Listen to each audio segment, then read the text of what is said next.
up, guys? Today, I'm talking about probably one of, if not my most passionate game topic ever, Rust Console Edition. Now, I know Rust Console isn't good, and everybody knows that, but just hear me out. I'll be talking about what is to come for Rust Console and how I feel on the game as a whole. I hope you enjoy. I got the game not too long after it came out on consoles. I got addicted quick and fell in love with it. I always heard about the frequent crashes and the bad lag, but I never experienced that. Shortly after I got out of the cycle, started touching grass, I had almost 2,500 hours. I took some pretty long breaks, but I always came back to play my favorite game.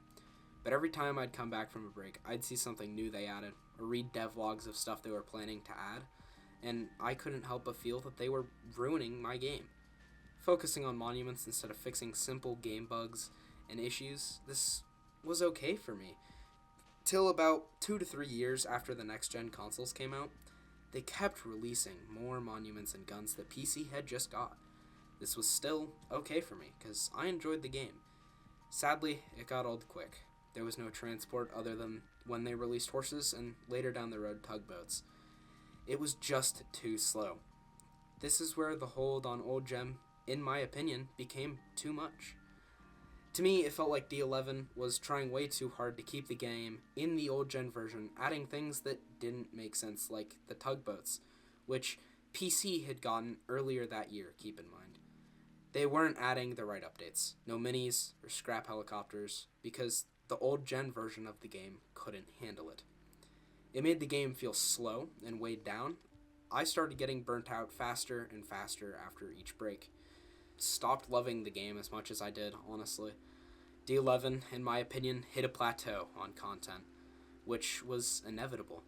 They couldn't do much but small changes, bug fixes, and small updates. Today, I opened Twitter to find that they just now decided to start making a new gen version of the game. This pisses me off more than anything. They were about 5 years too late. The game has pretty much died, and most of the players have either quit or moved to PC, which is what I did. For a while, I found my love for the game again, because it felt more smooth, more like what I was used to, which is my main complaint about console. I felt that they prioritized updates that didn't make sense, over ones that the community wanted. The last time I played console Rust was when they added the underwater labs. This was the last straw for me. The continued neglect of most of the community's wants was tiring and made the game feel not nearly as smooth and nice to play like it was on PC. Now, before I continue my, ranting and yapping about how awful I think it is, let me go over what that they are actually planning for console Rust. I'll have the screenshot up now so you guys can see for yourself, but I'm going to read it out loud just because why not. Double 11 is working on an Xbox Series X/S and PlayStation 5 native version of Rust Console Edition. This update will deliver enhanced visuals, smoother performance, and I am going to highlight this in my, speech, unlock features previously limited by older hardware. We are targeting a 2025 release, and in the meantime, updates to the current version of the game will focus purely on quality of life improvements and performance optimizations. Our team is now laser focused on the next gen transition, but we'll keep supporting older platforms with stability fixes. We know you have lots of questions. Lots of them. In fact, we will start addressing them in the near future through dedicated posts on our official channels, so keep an eye out for teasers and updates as we reveal more in the coming months. Thank you for your patience and support. Can't wait to show you for what's coming. Face Punch and Double 11. Now, well, this is fucking great. I'm glad that they're finally doing something about it. This is still way too late. Now, here's another screenshot, again, from the official Rust Console Edition, Twitter page. It's their frequently asked questions. The question is I already own a copy of Rust Console Edition. Will I need to purchase the next-gen version? And their only answer that they could come up for now at the time is we are currently working out the best ways to thank the existing Rust Console Edition players for their support through the years. Stay tuned, and we'll share more details about it in the next month. See, that just pisses me the fuck off in a lot of ways. See, I feel like if they're gonna make the old gen people pay for, the new gen version of the game, even though they have already purchased the old gen version, is kind of stupid, especially if they are still playing to this day on Rust Console Edition. They've been so loyal to that game, and its continued, bad updates and just overall poor performance. So I feel that if they do end up making the old gen players pay anyways, it will probably put the final nail in the coffin to just kill Rust Console Edition. Because, believe it or not, that game is stupid expensive. It's about $40 freaking for the base game, and then if you want the beta version, or the testing server, whatever you want to call it, it's about $65. Now, let's read some of the last 2 dev blogs that they've come out with. We're going to start with DevBlog 35, which came out on January 28th. We're going to go over, I'll have screenshots up there to kind of show you what I'm reading, but their main update for, this dev blog was the new vehicle controls, which is, I guess, good, because it just kind of gives us a, better experience overall. Analog stick base acceleration, enhanced turning radius, auto acceleration features, expand control direction areas. So, I'll put a screenshot up of it because it's just kind of hard to explain, but you can kind of see all of the new ways that they have that.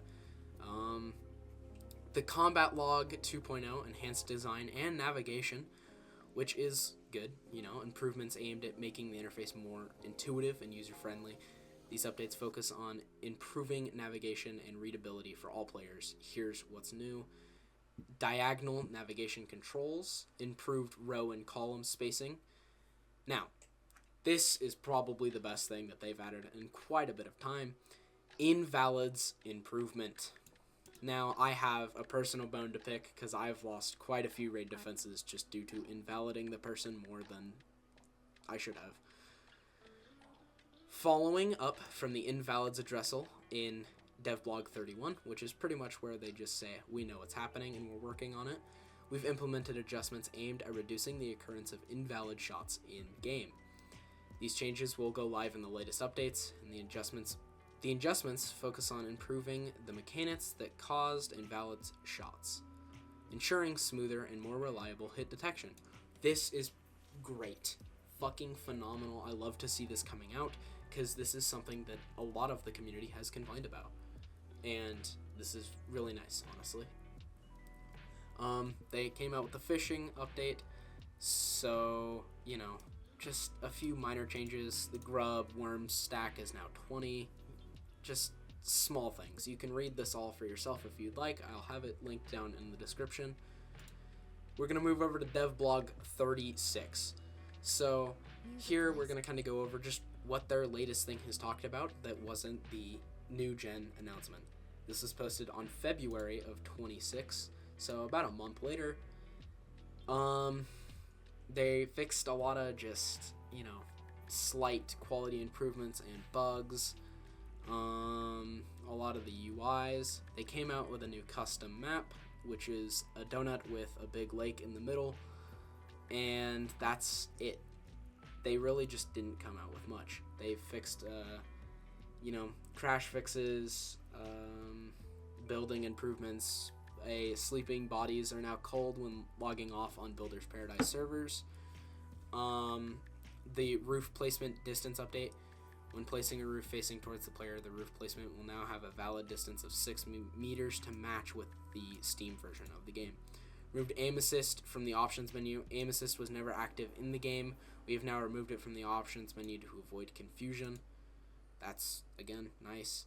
Splitting made easier. Players are now able to choose the quantity whilst splitting items when the circle button is assigned as the enter button. Improved sound effects. Fixed an issue with flashbang damage. backpack navigation. That was kind of nice, and their island, which is, still good, but it's still slightly annoying to see that they're still not adding much. Well, the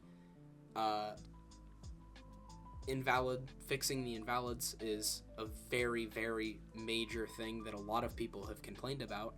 It's still just kind of fallen off. You can see from the previous dev blogs when they were announcing the HMLMG, the electrical updates, part 1 and 2, the farming updates, part 2 and 3, industrial, part 1 and 2, and honestly, just kind of, you can see it slowed down quite significantly. You can see this if you just go back and read a few dev blogs back. You'll see how they have slowed down their amount of monuments and just random updates that weren't necessary. And this really highlights my disappointment with how just horribly they have been treating Rust console as a whole. And I'll give credit where it's due. I do understand that it is hard to develop a game, and the console dev team is understaffed compared to the content that they have pushed out. But overall, in my opinion, I'd rather have 2 really quality updates every 4 to 5 months rather than 4 mediocre, just whatever updates every month like they have. Now, I understand that this is an overstaffing issue or understaffing issue, and that they can only do so much as a team, but I do feel that if they had changed to the new gen version of the game at the right time instead of just now starting it and shooting for a very fast release, which is probably going to result in quite a lot of bugs and issues which are going to be quite prevalent in the gameplay.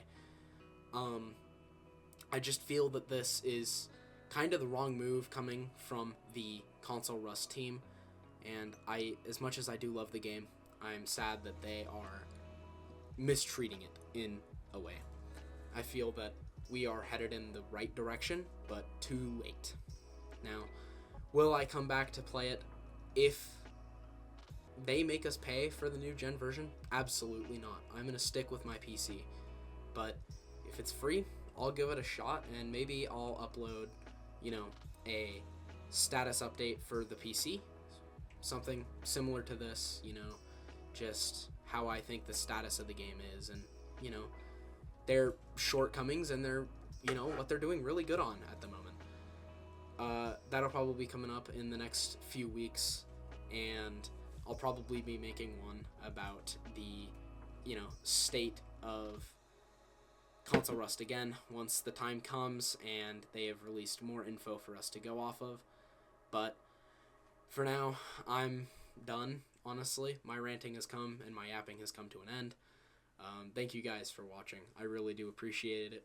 This is my first real attempt at, a video, so I would really appreciate it if you guys would leave a like.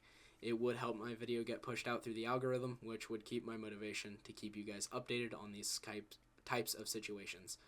I will continue to update you guys as the situation unfolds in front of us, and I will continue to come out with the updates as we hear them.